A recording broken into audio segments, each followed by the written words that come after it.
안녕하세요. 포유한율연구소입니다. 지난 약 한 2개월 전부터 트럼프 대통령 당선자 이후에 미국 자산 시장이 상당히 많이 올랐죠. 그렇다면 이제 이게 트럼프 덕택이냐 아니면 미국 경제가 지금 큰 문제가 없느냐, 이런 측면에서 한번 살펴볼 필요가 있을 것 같아요. 대부분의 경제 전문가, 정권 전문가들은 모든 것을 트럼프 공화로 돌리는 경향이 있는데, 물론 가상자산은 트럼프가 뭐 이해관계자이기도 하니까 그럴 수 있는데, 다른 주식시장이라든지 뭐 GDP라든지 이거는 과연 트럼프 성적일까? 그래서 이제 지난 4년 동안 바이든 정부 성적표하고 그 다음에 그 이전에 또 트럼프 일기가 있었죠. 그때 성적표를 한번 비교하는 방법으로 향후 제2기 트럼프 행정부의 성적표를 한번 가늠도 해볼 수 있겠다 싶어서 오늘 이 자료를 가지고 나왔습니다. 우선 그 바이든 정부 출범이 코로나 사태 직후잖아요. 그죠? 2021년 초에 집권을 했으니까 그 당시 미국 경제는 암울했어요. 제가 그 무렵에 8.15이 출현할 때인데, 뭐 국내에서만 하더라도 뭐 안유아 교수 등이 미국 경제 이제 위기가 임박했다라는 얘기를 많이 했거든요. 그리고 중국은 뭐 상대적으로 좋다라는 얘기를 했고, 그리고 그러면서 주식은 미국보다는 중국이 안전하다 이랬는데, 지금 4년이 지난 시점에 완전히 정반대로 됐잖아요. 그러니까 바이든 정부가 한 것이 양적 완화 정책이고, 또 그것은 트럼프 정부가 코로나 사태에 무방비로 대응해버렸잖아요. 그러다 보니까 그 공급난 문제가 생겼고, 공급난 문제가 생기니 결국은 물가 상승으로 이어진 거예요. 결국 트럼프가 저질러 나은 것을 바이든 정부가 양적 완화 정책이라든지 다양한 공급난 문제 해소하는 방향으로 접근을 했죠. 그 결과 이제 지금 2024년 말 현재 미국 경제 성적표가 좋지요. 그래서 지금 그 트럼프에 대해서 너무 아까 낙관적이다. 그 이전에는 트럼프가 어떤 걸 했어요? 제 1기 때. 그때도 관세 정책 했어요. 근데 별로 안 좋았거든요. 물가는 안정돼가 있었는데 그걸 뭐 좋다고도 할 수 있고, 주식 투자자 입장에서는 별로 좋은 건 아니에요. 물가 어느 정도 올라가는 게 좋아요. 그 다음에 환율도 보면 달러 인덱스죠. 그때는 트럼프 집권 초에 달러 인덱스가 100이었어요. 그런데 트럼프가 끝내는 그 트럼프 임기가 끝나는 2020년 말에는 89.95까지 떨어졌으니까 거의 뭐 13% 하락했죠. 그럼 바이든은 오히려 거꾸로 19.8% 달러 가치가 상승했고, 그러니까 이게 그 인덱스가 또 미국 경제 상황을 반영하거든요. 그런 측면에서 보면 트럼프 1기 성적표보다는 바이든 정부 4년 성적표가 오히려 낫다라는 거죠. 성적표가. 근데 이제 우리 지금 국내 경제 전문가들이나 미국 현지에서도 비슷한 얘기를 하는 것 같은데, 트럼프에 대해서 기대가 너무 커요. 근데 바이든에 대해서는 굉장히 부정적이었는데 성적표는 A등급이에요. 과연 트럼프가 2020년 이전 4년, 그죠?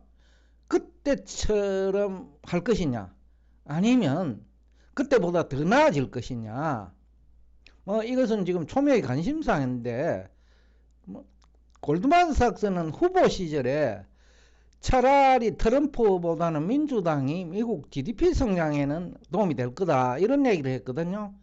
만약에 그렇다면 트럼프 집권 기간은 자산시장 그렇게 예쁘지 않을 수 있어요.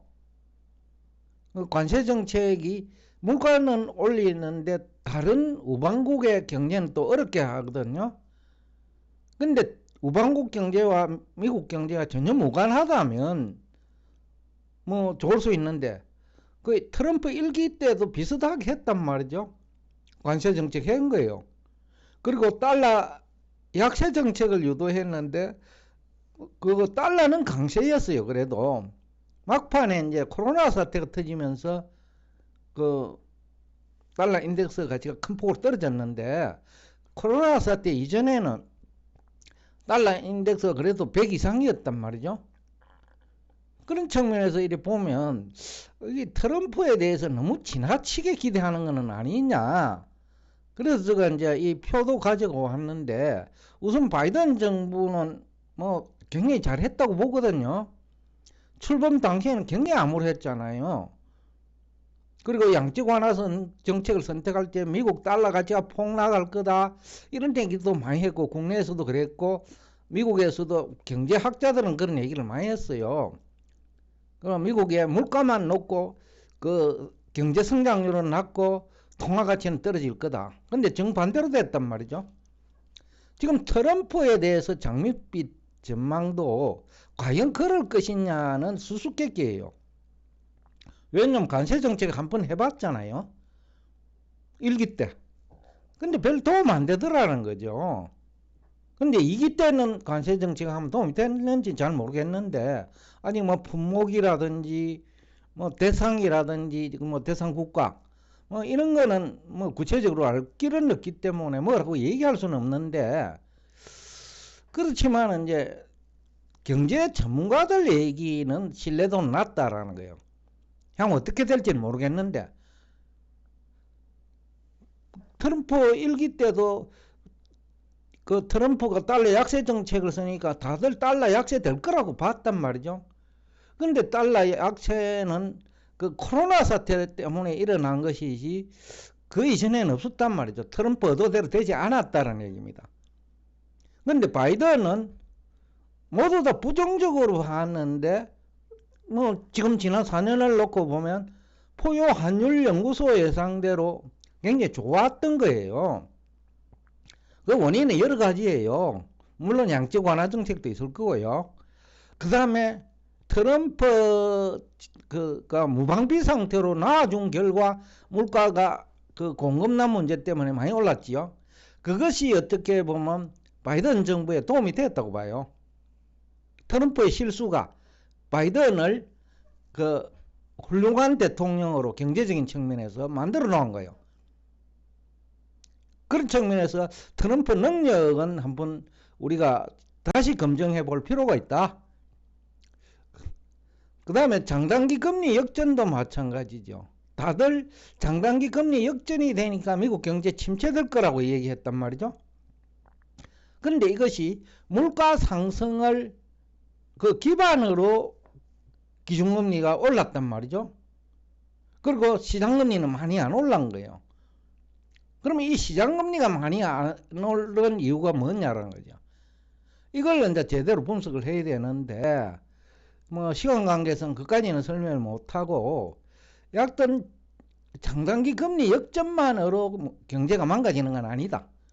오히려 물가가 상승했기 때문에 임금이 또 물가 상승을 주도해 왔기 때문에 큰 문제가 없었던 거고 기업 이익은 증가했다. 전체적으로. 그 다음에 달러 인덱스도 상당히 이제 실물 경제에 영향을 줘요. 과연 트럼프 관세 정책 때문에 달러 인덱스가 고공행진을 아니면 바이든 정부 때처럼 경제 상황들이 다 좋으니까 성장률 좋고 주가 좋고 그죠? 이런 것이 좋으니까 달러 인덱스가 강해지고 또 달러 인덱스가 강해지니까 관세하고는 관계없이 수입 물가가 싸지잖아요. 근데 트럼프는 수입 물가가 높아져요. 그런 측면에서 보면 과연 이 트럼프 정책이 성공할 것인지 여부는 뭐 불투명해요. 오히려 골드만삭스 후보 시절에 분석한 거 트럼프보다는 민주당이 GDP 성장에 유리할 거다. 그런 측면에서도 우리가 한번 되짚어 볼 필요는 있다. 제가 아직까지 구체적으로 점검을 안 해봤기 때문에 뭐라고 얘기는 못 하겠는데, 일단 일기 트럼프 성적표는 별로 좋지 않았다는 거예요. 주가도 그동안에는 트럼프 일기요, 그저 10% 안팎이에요. 막판에 그 코로나 사태 터지면서 많이 빠졌거든요. 그러니까 4년 임기 초와 대비하면 주가도 뭐 오른 것도 없어요. 근데 바이든은 임기 초와 비교하면 엄청 좋아진 거죠.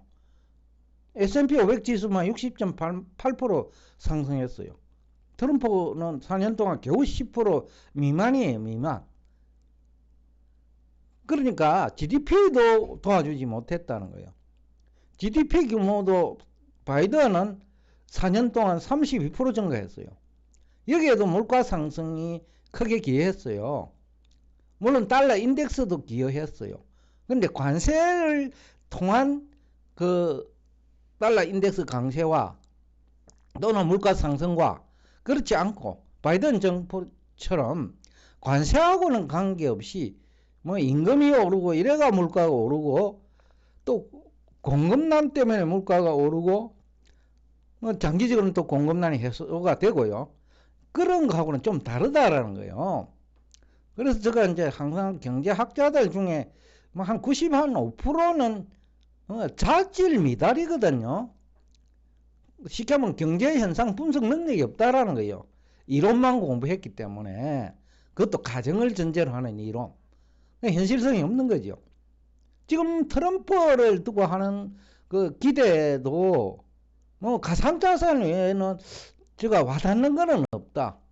가상자산은 이해관계자니까 뭐 어느 정도 올라갈 수 있을 것 같아요. 그게 뭐 근거도 없는 거니까.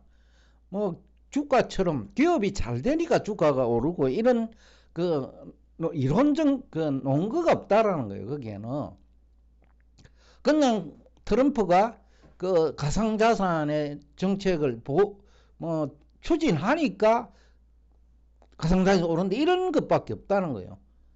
그렇다면 트럼프가 달러 약세 정책을 그 일기 때 선택했는데 안 되잖아요. 그러니까 가상자산과 같은 좀 이상한 그 자산을 제외하고는 과연 성공할 수 있는 것은 지켜봐야 된다. 근데 아직까지는 뭔가 없어. 관세 올리겠다는 얘기 정도밖에 없는 거거든요. 미국 우선주의는 그거는 일기 때도 있었어요.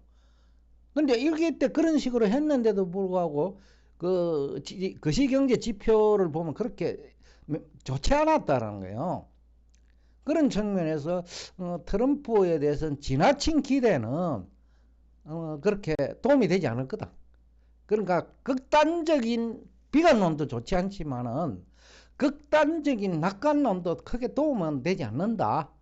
제가 항상 그 중용의 도를 지키자라는 것이 이제 투자 철학인데, 그런 측면에서 보면 좀 우리 투자자들이 그 바이든은 부정적으로 봤는데 좋아지고 트럼프는 낙관적으로 보고 있지만은 과연 그럴까라는 것은 또 퀘스천 마크가 있거든요. 하여튼 그런 측면에서 트럼프 정부에 대한 평가를 하는 것이 자산시장 참여자들 입장에서는 안전하지 않을까라는 측면에서 그 트럼프 일기 성적표하고 바이든 정부 성적표를 비교하는 방법으로 제가 한번 오늘 여러분과 대화를 나눠봤습니다. 오늘도 끝까지 경청해 주셔서 대단히 감사합니다.